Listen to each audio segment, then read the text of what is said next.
Hey guys, in this video I'm going to show you what you should do if in the middle of your embroidery you end up getting this message, which is your bobbin thread is almost empty.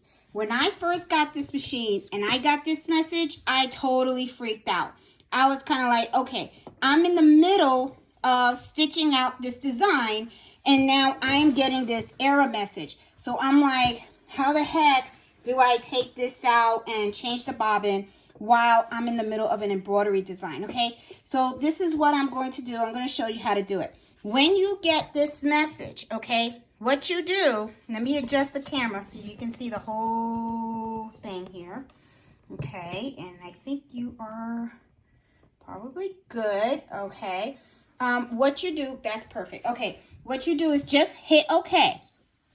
Now, usually you still have thread on your bobbin, okay? It's not completely out.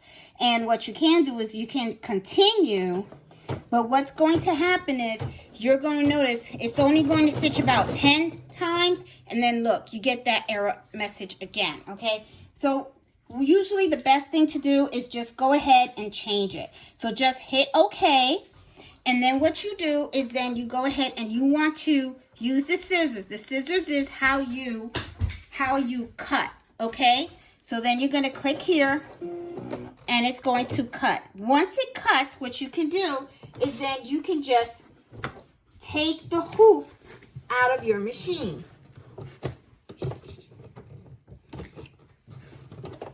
Because I'm in the middle of embroidering this dinner napkin. So once you take the hoop out of the machine, then you have access to the area where your bobbin is, okay? So you're going to take the bobbin out, and as I said, as you can see, there is still a little bit of thread there, okay? But what I usually do is I save these, and then if I want, I can sew later on, okay? So this is just something, you know, that I do. And I usually get the pre-wounded or pre-winded, I always say it wrong, bobbins, okay? So I just get a new fresh bobbin and I just put it in, change it out, okay? Just change it out and stuff. So to put it in, of course, you know, make sure that it's like a letter P, okay? You know, the P, okay? This is going like this, all right? And you're going to put it in, drop it in, and then, you know, follow the instructions, the pattern that you see on here. It's supposed to hoop in that little slit that you have down there. I probably don't have the camera so you can see it, but, and then you're going to hoop it all the way around. Cut it. Close it up.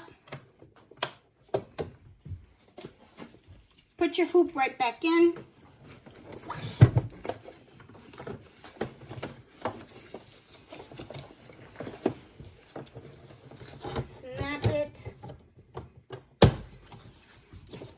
Make sure everything is fine. And then what you're going to do is then lower your needle and then you're good to go. Now, let's say though that you want to go back a couple of stitches, okay? Because you want to make sure that, you know, you probably maybe missed a stitch or two and stuff like that, okay? And you just want to go back. So what you do is if you go over to your screen, you're going to see this right here. And it is a little needle with a, let me move this up a little so you can see. Here, let me adjust this. Okay, right here, this little screen right here, I have this little thread hanging here. Right here. This, if you were to click on here, it's going to ask you, do you want to go back a stitch? Do you want to go back 10 stitches, 100 stitches, or do you want to go forward a stitch or 10 stitches or 100? My rule of thumb has always been I always go back at least 10 stitches, okay? And it's just so that I can make sure that it stitches really, really good, okay? And stuff. And then I hit okay. And then you just hit the green and it's going to continue to stitch. And you just keep going. Alright, so I hope this little quick video was pretty helpful for you guys. Enjoy your SE1900s. This is a really, really great machine and stuff. And happy embroidery and sewing. Bye.